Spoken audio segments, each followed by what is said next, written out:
Hi, and welcome to Math Antics. In today's video, we're going to learn how to do one of the most common calculations with percentages. We're going to learn how to find a percent of a number.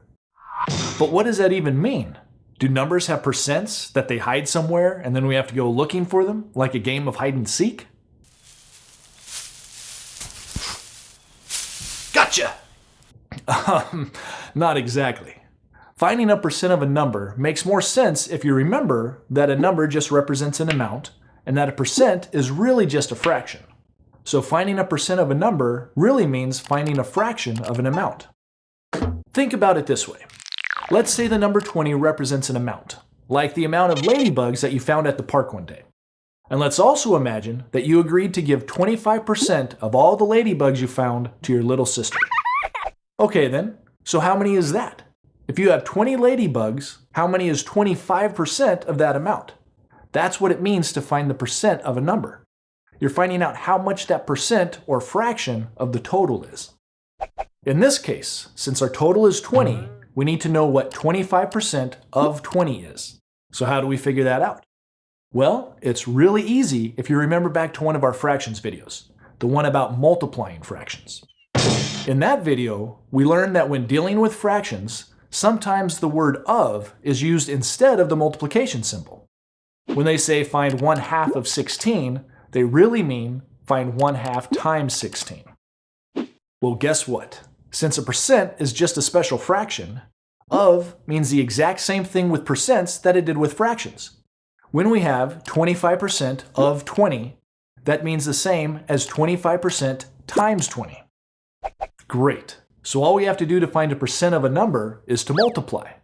But how do we multiply a percent and a number together? Do we just forget about the percent sign and multiply the numbers together? No.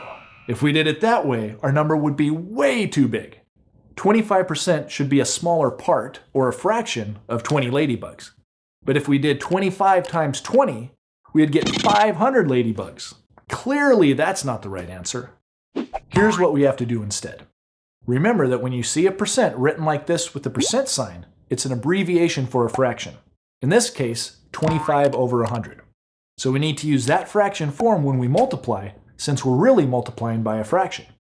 Now some of you may also remember that percents have a decimal form. We'll get to that in just a minute. Okay then, if we use the fraction form of our percent, then our problem becomes 25 over 100 times 20.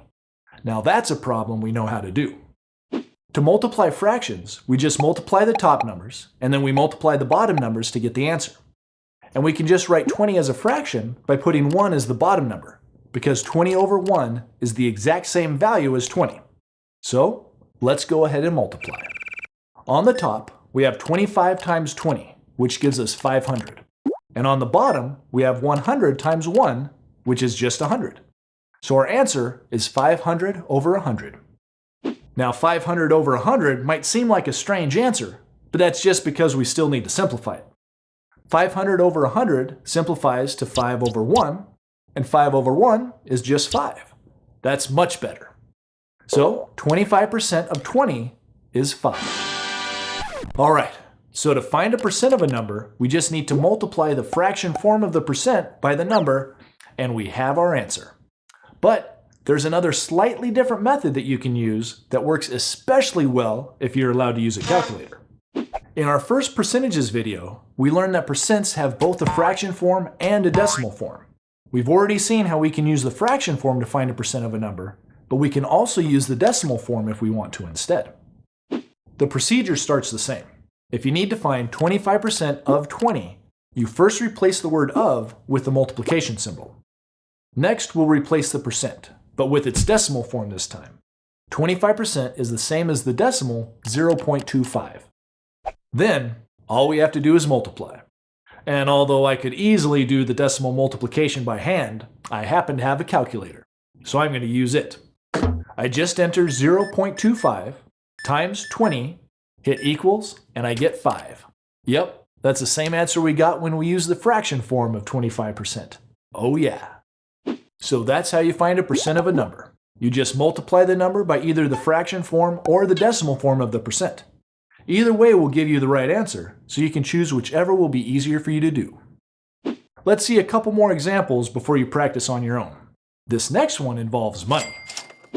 Pretend that your best friend has a job walking dogs and offers to give you 35% of whatever he earns if you help him walk some of the dogs.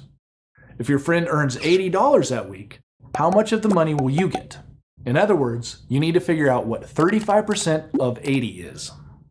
Okay then, let's start by replacing the of with the time symbol. And next we have to decide if we want to replace the percent with its fraction form or its decimal form. I think I'll use the decimal form for this one, which means I'll replace the 35% with 0.35. Now, all we have to do is multiply 0.35 times 80, and that's 28. That means you'll get $28 if you help your friend walk those dogs. Cha-ching! Okay then. In the last two problems, we found a percent of a number, which, like we learned at the beginning of the video, just means finding a fraction of an amount. And like you'd expect when finding a fraction of something, the answer was smaller than the amount we started with. But remember, fractions can be improper too, which means that their value is greater than 1. And in the same way, percents can be greater than 100%. So you might come across situations like this. Suppose that last year your school had 400 students, but this year it has 120% of that amount. Well, 100% would mean the exact same number of students as last year. So 120% must mean that there's more students now. But how many students? To find out, we need to calculate what 120% of 400 is.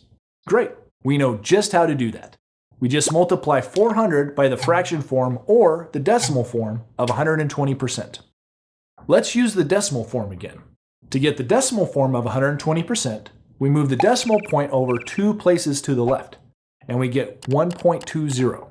So we multiply 1.20 times 400, which gives us 480. So this year, there's 480 students at school. All right then, that's how you find the percent of a number.